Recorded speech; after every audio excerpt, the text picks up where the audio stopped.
This week's Extra Life on F5 Live Refreshing Technology is proudly powered by EXA. EXA brings the latest technology to gamers, offering the most immersive products for the ultimate gaming experience. They've compiled the best elements of cutting-edge ENC tech, the latest in Bluetooth 5.0 and 7.1 surround, plus extra features into their headsets so everyone can enjoy a sensational gaming experience. And they've got headsets for Xbox, PlayStation, Switch, and PC. Plus, they won't break the bank. Learn more about the headsets that are available and any current promotions by going to f5live.tv/exa. Doing business in China is a complicated one, no matter what industry you're in. The gaming industry is a particularly complicated one.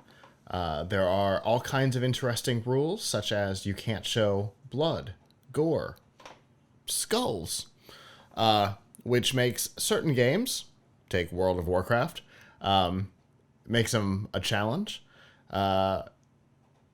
Blizzard, in particular, has teamed up with, for years, I think 12 now, has teamed up with a company called NetEase, which takes the Blizzard titles, alters them to make them legal in China, and then releases them in the country, allowing a domain expert on China and regulations to be in charge of that process. Well, that contract is coming to an end January 23rd, 2023. And apparently, the companies were not able to come to an agreement to extend the contract. And as such, on that date, Blizzard titles are going to disappear inside of China, which is a really, really big deal. China's gaming market has grown-ish. We know that, for particularly for younger people, there are all kinds of weird curfew rules. You can't play any games during the week, and on the weekends you can only have 2 hours. But for adults, the market has grown pretty significantly. So, for Blizzard to full pull out of the country is a pretty big and bold move. It does seem, since they weren't able to come to an agreement with NetEase, it seems to me that maybe they weren't as motivated. Maybe NetEase thought they had them, kind of locked down because long-time partnership, domain expert, and maybe Blizzard just decided, I don't know, maybe it's not that important. Maybe they think, Microsoft might be able to have the resources to help. I don't know. This whole thing seems really interesting to me. They've been partnered for a long time. Like I said, it's a pretty big, bold move to say bye-bye China. It is. This reminds me of, didn't we do a story a while back about a company that took movies, Hollywood movies, and resold them with the adult content filtered out? Yeah, Angel something. So is that? I think Disney sued them into oblivion. Yes. Well, that obviously in this case, Blizzard is doing it to itself, right? Is that the idea? Correct. They have to work. They have teamed up with this company who is the domain expert, and they purposely remove the things from the games that are not allowed within the country. So yes, it's totally on purpose.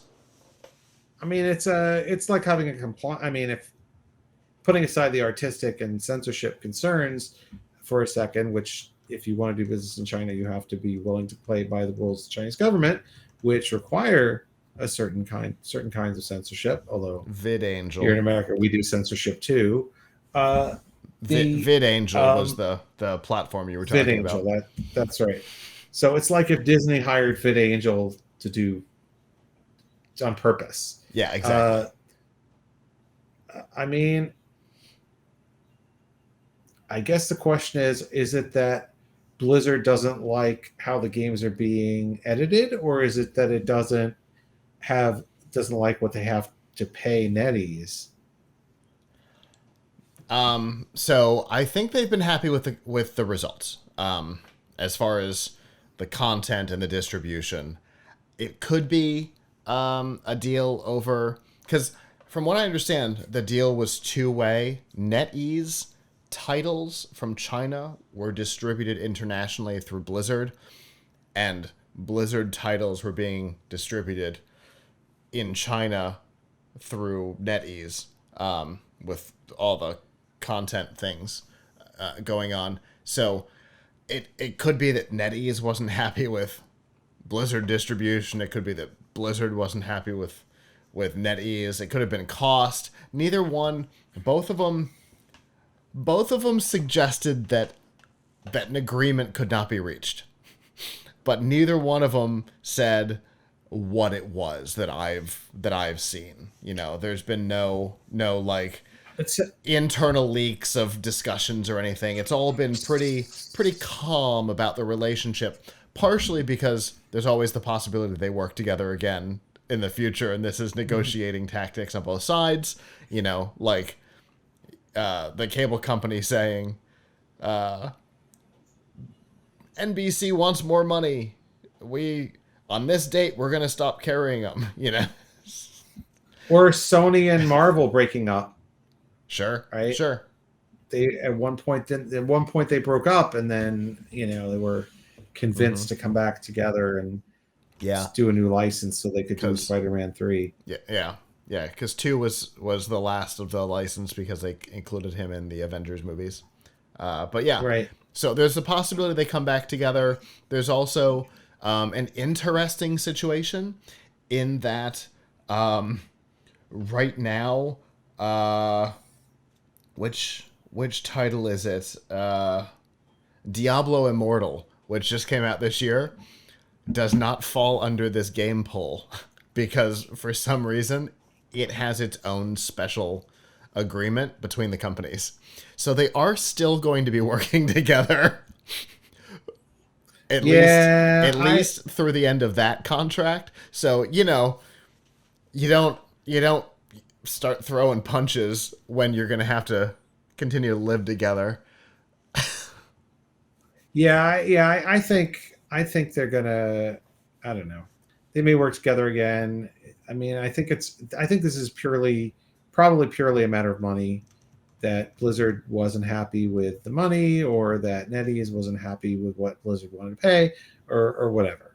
I think that's what's going on, because obviously they had no problem with their content being edited. They got in the market. They were in the market. They were willing to play by these rules. So, you know, it must just be money.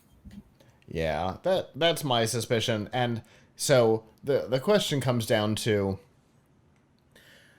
is China not lucrative enough for Blizzard? Which is a possibility, right? Blizzard's games are fairly specific, right? And it's a semi-small focused collection, right? Warcraft, Starcraft, Diablo, Overwatch. That right.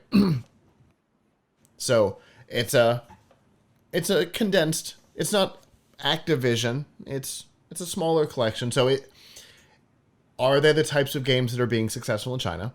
I don't know. Maybe it's not lucrative enough for them to spend the money to have this done. We know that the company has already focused resources that had been focused on China elsewhere in the world. So it's possible they just don't care. It's possible that this is a cable versus broadcast kind of game of chicken. Yeah. Right? And it's possible that Blizzard is talking to somebody else, right? This could be a divorce while there's already a side chick, right? Because there's a company, I think it's GG Games or QQ Games, but I think it's GG, that also has a similar scenario to this. That's a a company that does distribution of games in China with content moderation. So it's possible that what we're going to find out is that they've, on January 23rd, is that they've made an agreement with this other company, this one or another one. There might be more. I'm just particularly aware of this one that came up in my research. We might find out, hey, we've just switched providers. We weren't allowed to say it until our contract was up with NetEase, but on this day, your stuff's going to continue to work. It's just new things are going to distribute through this platform instead of this one. Who knows? In other parts of the tech and entertainment world, China is a lucrative market. Again, for Blizzard, it might not be. I don't know. StarCraft is really popular in Asia, though. Probably more popular in Asia than it is in Europe or North America at this point. So maybe StarCraft is lucrative. Who knows? But as of right now, what we know is, except for Diablo Immortal, Blizzard Games will stop working in China on January 23rd. So if you're over there, which you're probably not because you're listening to our show, something tells me this doesn't show up there. I don't know why. But if you're listening, know that as of right now, that is the expectation. So prepare for it. Hello, YouTube. Thanks for watching, and I hope you enjoyed this episode of F5 Live Refreshing Technology. If you did, please subscribe to the channel down below, and of course hit the notification bell because we know that subscriptions don't mean much on YouTube anymore. If you've got topics that you'd like us to talk about in the future, please comment them down below. And if you'd like to not follow us on YouTube, there's lots of ways that you can follow along with our content by going to plughitslive.com/subscribe. There you'll see all of our shows and all of the ways that you can watch, listen, and follow along.